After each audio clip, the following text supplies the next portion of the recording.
Doctor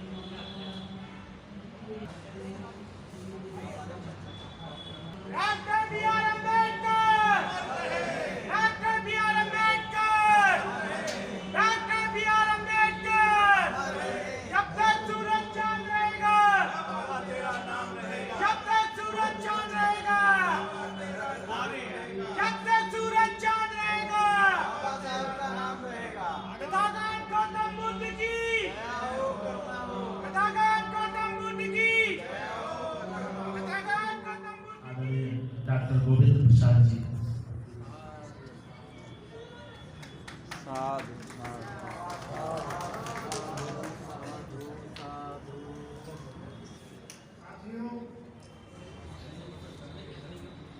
3 दिन पहले हमारे क्रांति महामंत्री जी ने हमसे विशेष अनुरोध किया कि सर आपको जो है जो प्रोग्राम मैंने रखा है इंदरगढ़ी में मुख्य अतिथि के रूप में आपको आना है।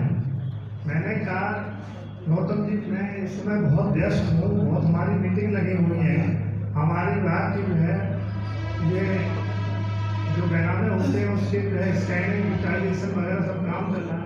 मैंने कहा नहीं चलना है और कहा कि हमारे जो प्रांतीय अध्यक्ष हैं और महासभा के उन्होंने भी कहा है, तो हमने कहा जब हमारे मानसिक गौतम जी ने कहा है तो मैं उनके आदेश की अवहेलना कैसे कर सकता हूँ। मैंने कहा जरूर चलूँगा, वो हमारे बड़े भाई हैं और मिशन में लगे रहते हैं और हमारे जो है डॉक्टर अरविंद गौतम जी भी दिन रात लगे रहते हैं और रामपुर में इन्होंने भव्य जो है बुद्ध विहार बनाया है और उसकी जितनी प्रशंसा की जाए बहुत कम है। मतलब इतने मिशनरी इतने बिल्कुल लगे दिन रात लगे रहते हैं कि मैं इनके जज्बे को उनको सलाम करता हूँ। साथियों मैं तो इनसे जो है निवेदन करता हूँ कि आप रिटायरमेंट होने के बाद भी आप सर्विस से रिटायर हो जाएंगे, लेकिन समाज से मिशन से और अपने बौद्ध मिशन से अम्बेडकर मिशन से कभी रिटायर नहीं होंगे मरते समय। और साथियों मैंने भी प्रण किया है कि इस मिशन में इस अम्बेडकर बात में इस बुद्ध बात में ही काम करूंगा और इसी के लिए मरूंगा, इसी के लिए जीऊंगा। समाज से बड़ा कोई नहीं है। साथियों जब जब समाज के लोग जब हमारे जो है बड़े भाई मानसिक गौतम जी जैसे लोग अरविंद गौतम जैसे लोग जब भी पुकारेंगे जब भी बुलाएंगे मैं सारा काम छोड़ के उनके साथ जरूर आऊंगा और प्रोग्राम में सम्मिलित होऊंगा। साथियों हमारा एक ही कहना है कि देखो जब हमारे राजा बौद्धिस्ट राजा थे, सम्राट अशोक ने जब बौद्ध धर्म अपनाया था तो हमारा बौद्ध धर्म हमारी विचारधारा गौतम बुद्ध जी की सारी मध्य एशिया सब जगह फैली। जब जो है मौर्य वंश के अंतिम शासक थे बृहद्रथ जिनकी हत्या पुष्प में शुंग ने कर दी, जो उस समय सेनापति था, तो साथियों वहीं से हमारे जो है बौद्ध धर्म का पतन शुरू हो गया।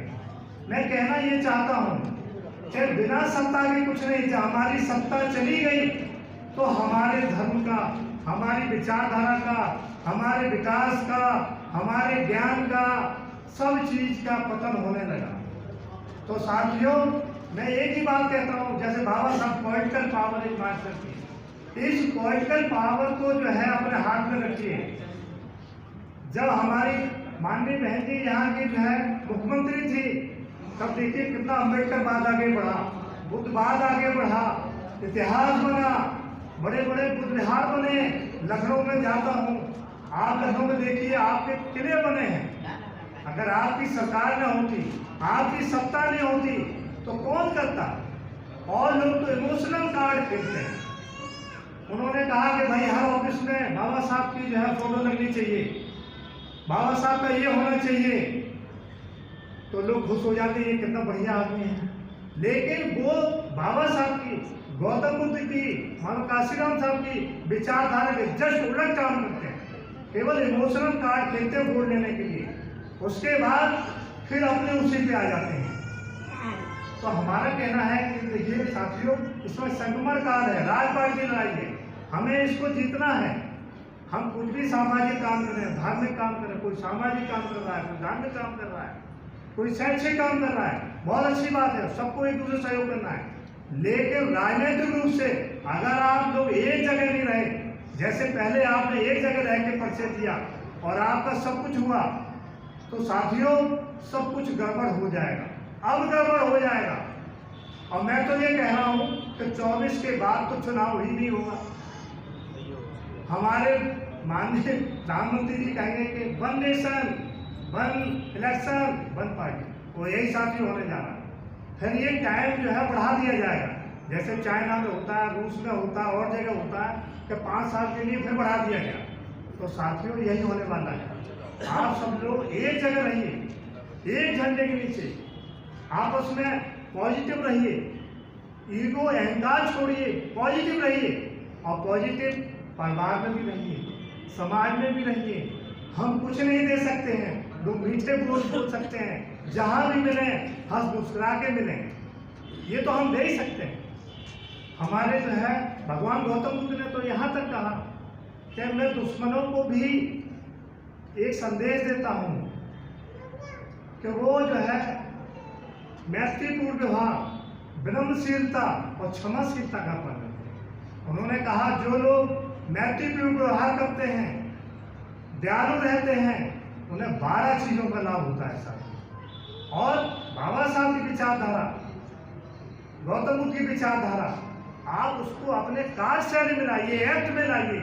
ये नहीं होता है कि हमने गौतम बुद्ध की मूर्ति लगा ली, हम आपसे में चीटिंगबाजी कर रहे हैं, हम जो है छलकपट कर रहे हैं, एक दूसरे को जो है नीचा दिखाने का, हम ऐसे नहीं होगा।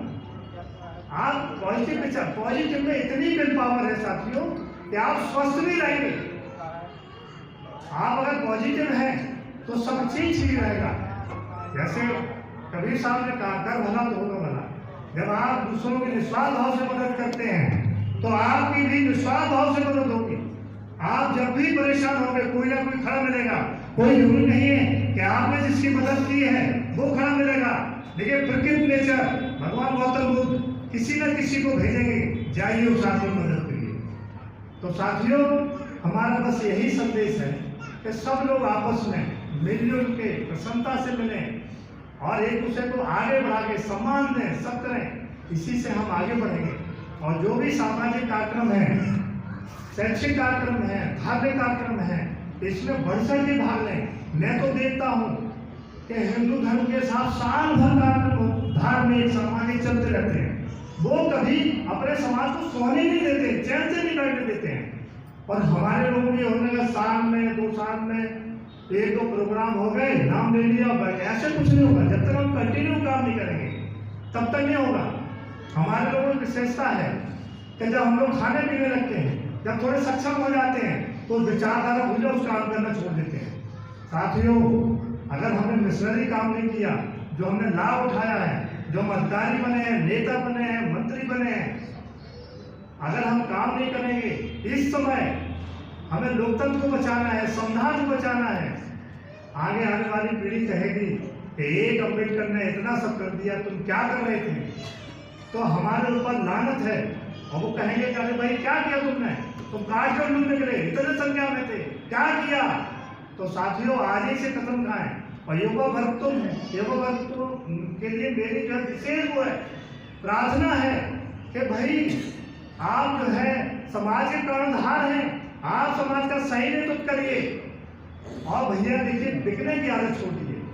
बाबा साहब ने भी वही कहा, मानवा साहब ने भी कहा, जो कौमें फ्री का खाती हैं वो कभी संघर्ष नहीं कर सकती, और जो संघर्ष नहीं कर सकती वो शासक नहीं बन सकती। और जब आप शासक नहीं बनेंगे तो आपको न्याय नहीं मिलेगा। आपको शासक बनना है। ये फ्री की चीजों से आप जितना रह सकते हैं, आप शासक नहीं बन सकते। और जब तक शासक नहीं बनेंगे तो आपकी कोई चीज, इज्जत, मर्यादा, सम्मान, अधिकार कोई भी सुरक्षित नहीं है। तो साथियों आज के जो ये प्रोग्राम आयोजित किया है, मैं उनका बहुत धन्यवाद करता हूँ, अभिनंदन करता हूँ, सम्मानित करता हूँ कि इस तरह का प्रोग्राम आयोजित करते रहें। और हमसे जो भी सहयोग होगा मैं हर समय उसके लिए तैयार रहूँगा। हमारे बड़े भाई, मानसी गौतम जी, अरविंद गौतम जी और यहाँ की कमेटी भी जो भी कभी आदेश देगी मैं उसका 100% पालन करूंगा। जय भीम, जय भारत।